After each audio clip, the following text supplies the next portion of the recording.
And welcome to another show. You know, a new survey from IBM reveals a variety of misconceptions about STEM skilling.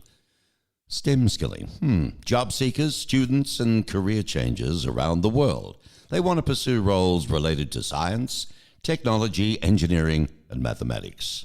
That's where we get STEM from, STEM, across different industries. But, you know, they say they're not familiar with career options. And at the same time, online training and digital credentials are emerging as a recognized pathway to opportunity as respondents plan to seek new jobs in the year ahead. So it was fitting that my special guest now is Justina Nixon-Saintil. She's the IBM Chief Impact Officer. Welcome, Justina. Hi, Mark. Thank you for having me. Well, you know, STEM, so to tackle these misperceptions and bring STEM education closer to historically underrepresented communities in the field, IBM, you're announcing 45 new educational partners around the world. That sounds amazing. Yes. So IBM has made a commitment to skill 30 million people worldwide by 2030. And we've always had a strong commitment to training and education, but we really are going deeper with our focus on communities that are underrepresented in technology. And that's why we continue to partner with nonprofit organizations around the world that are empowering learners from all backgrounds.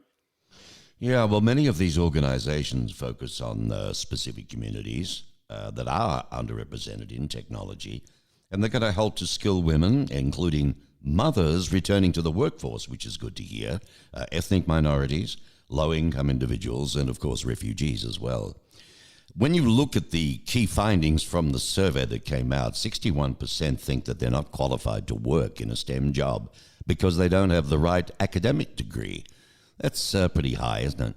Yeah, it is very high. And I think this is a misconception that you need a 4-year degree, for example, in computer science or engineering, to be able to work in a STEM job. And what we know, there are a number of different STEM jobs across all different industries that are available and in demand. And this is the awareness that we want to bring to everyone. First of all, there's access to free training to provide the tech skills that are needed to take advantage of these jobs. But there are also opportunities, for example, at a digital credential that can be a door opener to an entry-level job in the tech field. And these are usually higher paying jobs than non-STEM fields. So we want to bring more awareness to the breadth of roles and different types of careers that exist across industries in the tech field. And you don't always need a 4-year degree to be able to take advantage of those opportunities. Right, because the survey also shows that 60% of respondents worry that digital credentials, may be costly to obtain. With the 4-year degree, 64% of career changers are not familiar with STEM jobs, and 62% of respondents share concerns that they won't be able to find a STEM job that pays enough to support themselves or their families. So, based on your new survey, what are the biggest challenges to training for a role in STEM today, do you think?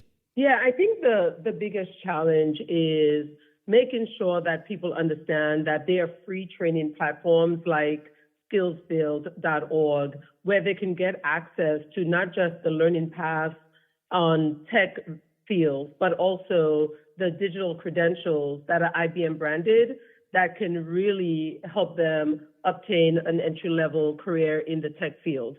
It is very surprising that many respondents felt that they would not be able to obtain a STEM job that help them take care of themselves and their families.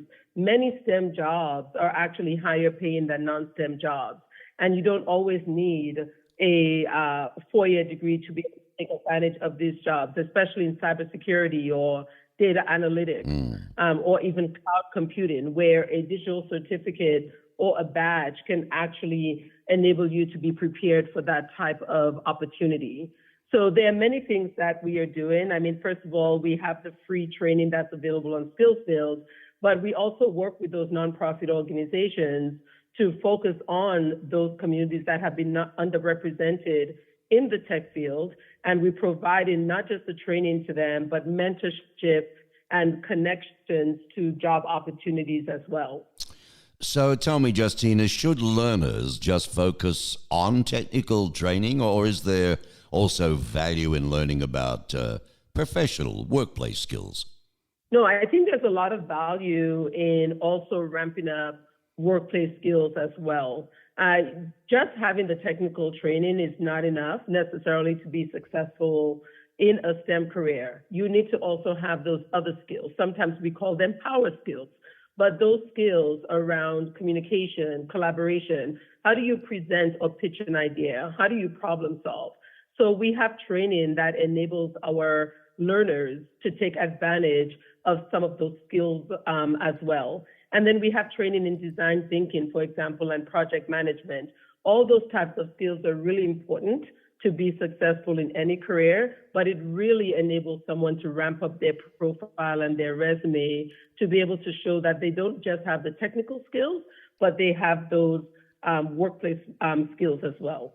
Yeah, IBM doing great job there. I mean, the initiatives that you've described involve literally all types of certifications, you know, traditional diplomas, as well as credentials from shorter programs. How do you think learners should decide what type of training best benefits them? You know, there's not a one-size-fits-all approach. I think what's great right now is people have choices. And if obtaining a 4-year degree is the right choice for that person, that's great. But also, there are learners who are on their way to obtaining a degree and they're pursuing digital credentials. There are seasoned employees who are exploring digital credentials as a way to upskill themselves in their current role as well. And then there are people who are just looking for a new opportunity, an entry-level job in a tech field, who do not have a 4-year degree and likely don't have an interest in obtaining one either. And they're able to get a digital credential and obtain a really good paying entry-level job in tech as well. So it really depends on your own personal journey and your goals. But again, what's great is that there are many choices now available for people to be successful in the tech field. Well, there's no doubt about it. It is the future. You know, we can't hide from it. Tech and IT and, you know, artificial intelligence, everything's heading that way. And by gee, what an opportunity to, you know, jump in and get a job along the areas without having to have a 4-year degree, because that used to be it.